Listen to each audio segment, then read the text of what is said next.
Welcome back. Sports Night on the road at the Carolinas NFL Alumni Charity Golf Tournament here at Firethorn Country Club. A chance to talk with some of the great players in the National Football League and the history of the game. We've got a great one here. One of the great offensive linemen, a Hall of Famer, Anthony Munoz. Great to see you.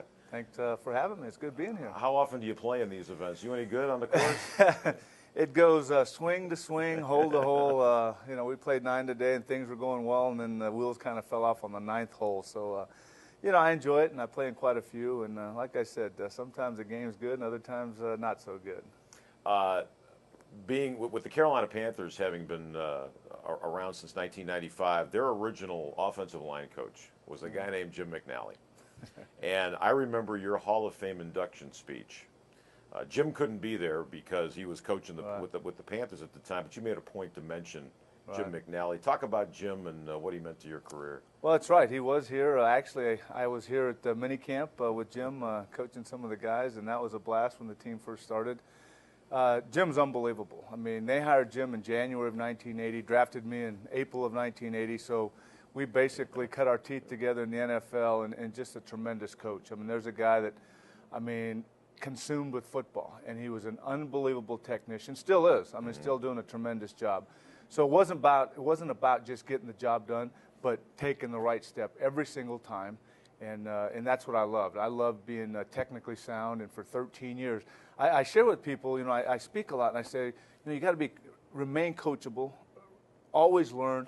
And we would be in week 13, week 14, and we would spend 10, 15 minutes before practice, that late in the season, that late in my career, working on our stance, because he knew it was about staying sharp, taking the right steps. And I tell you what, I owe a lot to Jim because, we went through a lot and had some fun, and he's still doing it. Chugging along, and coaching's not, I know that, the players get paid well and they put in their hours, but these coaches these days, man, it's, you don't see your family. That season starts and it's over. It's you're working from dawn till dusk, and have a cot at the office. Sleeping at the stadium. Yeah, it's tough. I tell you, we're off on Tuesday, and they're getting the game plan ready for Wednesday morning when we go back to start getting ready for the next opponent. So I respect those guys for what they're doing.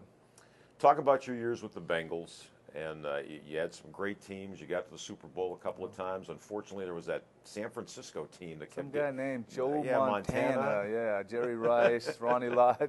Just a few names that still kind of creep up in nightmares when I'm sleeping at my old age. So, the second Super Bowl, that was the Montana drive, right? Right, the 92-yard drive. Right, 92. Right. So, were you watching this, or were you like, I'm not just gonna? Was I watching? I was about, inches from the field, hoping, I was wishing that I could rush the passer, but wasn't gifted with pass rushing abilities. Yeah, we were sitting on the sideline and just, dying a slow death because, really our defense had played pretty well the entire game, and all of a sudden, they're at the 8-yard line. And, just a little over 3 minutes, I'm thinking one more time, and then maybe we can run the clock out. And then, Montana takes over, and they just start to march, and they had a big 3rd and forever. Jerry Rice breaks a tackle, and they make that first down. And, of course, the final pass with 34 seconds left to Taylor. It was just one of those things that, you sit there and you go, okay, you're rooting on even more so your defensive lineman to get a sack or the defensive secondary to intercept it, and it just didn't happen. And the first Super Bowl, that was played on a freezing day in Detroit, Michigan, and I remember that game just because it was so bizarre that they were playing this game in Detroit. I think they had some big traffic jam outside. Exactly. It was. Did you guys get to the stadium on time? How did that go? Well, thank God for the police escorts. There was a big log jam, and a lot of people got in late. And it was one of those years where either snow or ice covered the ground and below zero. In fact, that was the year we played San Diego in Cincinnati for the AFC Championship game.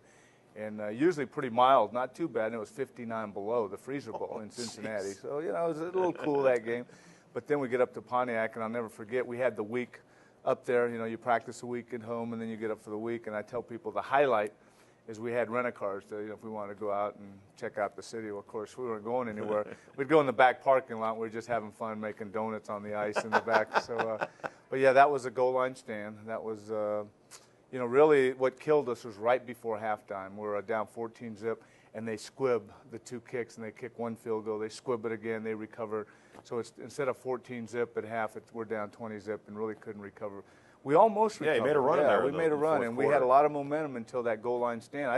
I really believe we score that time, and I think we have a chance to win because offensively, the second half, we were just basically dominating the game. And but Joe Montana. Yeah, that's right. So now Boomer's on TV. He's an analyst. Chris Collinsworth, he's an analyst. Do you sit and watch those guys and go, you don't know what you're talking about. Let me tell you the real deal. Well, maybe Chris Collinsworth, but Boomer's my guy. Yeah. I think he does a great job. And not to mention, you got Solomon Wilcott. That's right. Dave Lapham, who does the radio for the Bengals. He does Big 12 football. And I mean, Bob Trumpy. It's funny. We had some lean years, and people would say, "Well, Mike Brown, you have an eye for broadcasting talent." But there's been quite a few guys that have gotten into it, and I love listening to those guys because I had to hear Chris Collinsworth for 9-10 years in the locker room, and a couple of times we had to tape him to the training table, and of course Boomer, I had to hear him every time we're in the huddle, and but it's fun. It's fun to stay up with those guys and to see what a great job they're doing. Of course, Boomer, I don't know when he sleeps. I mean, he's doing Monday Night Radio. He's doing his MSG. Got his radio show. He's got his radio show in the morning, 6 to 10, and then he's doing the studio show.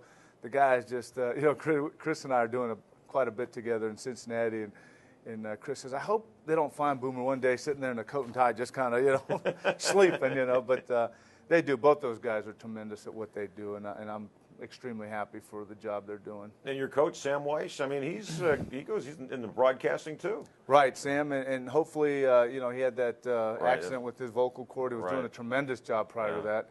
And I know he's kind of gone back and given it a shot after that, and hopefully it holds up. And because I'd like to see Sam, something about those quarterbacks that can talk quite a bit, and they're used to talking all the time in the huddle. We never really had a chance to talk. So, but Sam, just a tremendous guy. To what do you attribute the longevity you had in the game? I mean, you look at guys who, injuries happen so often in this league, and the wear and tear on the body. You played a long time. What was it, just being in shape? Well, I really believe, and this is my approach, I believe the conditioning had a lot to do with it. I was a guy that ran year-round, and it wasn't just sprints.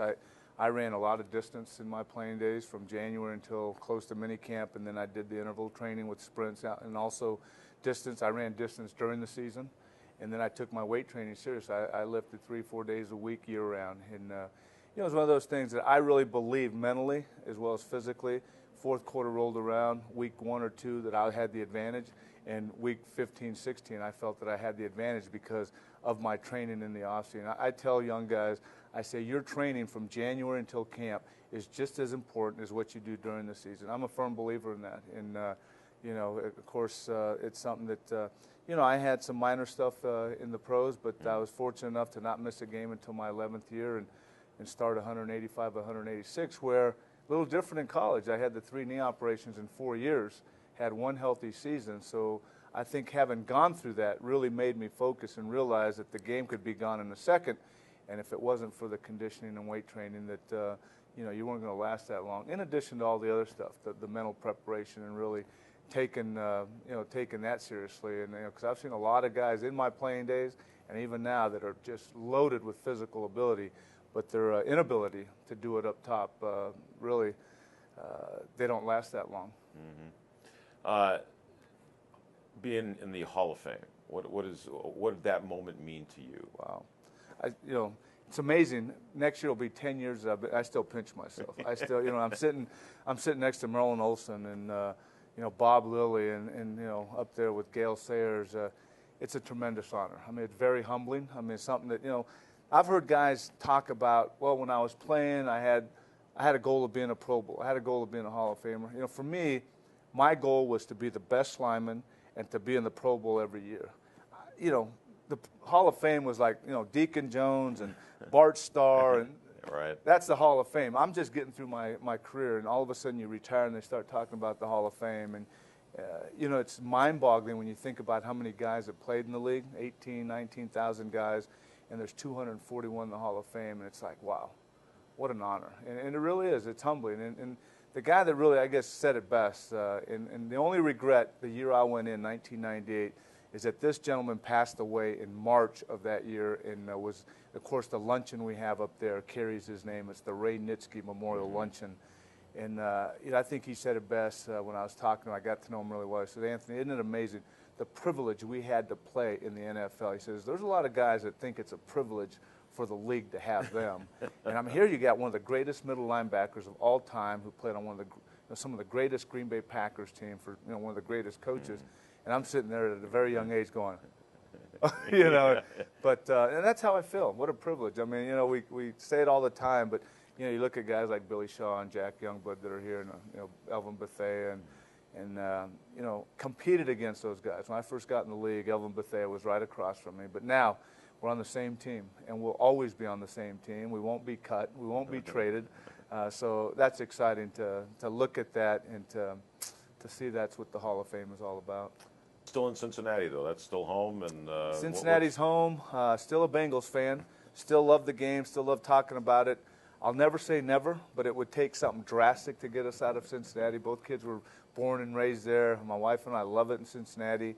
My foundation is there in Cincinnati, working with young people. Of course, a lot of business opportunities. So, that's always nice. But it's just a great community. It's not perfect, just like other communities. We're doing a lot of work to improve the city.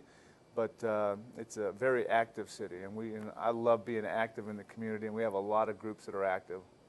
Anthony Munoz, one of the great Hall of Famers, our guest here on Sports Night. Great seeing you. I hope you hit them straight, and anytime you want to come back to Charlotte, you're more than welcome.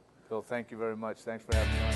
Well, our time is up, and I hope you've enjoyed these conversations with some of the great players in the history of the National Football League. I'm Bill Rosinski. Join us again next time for another edition of Sports Night.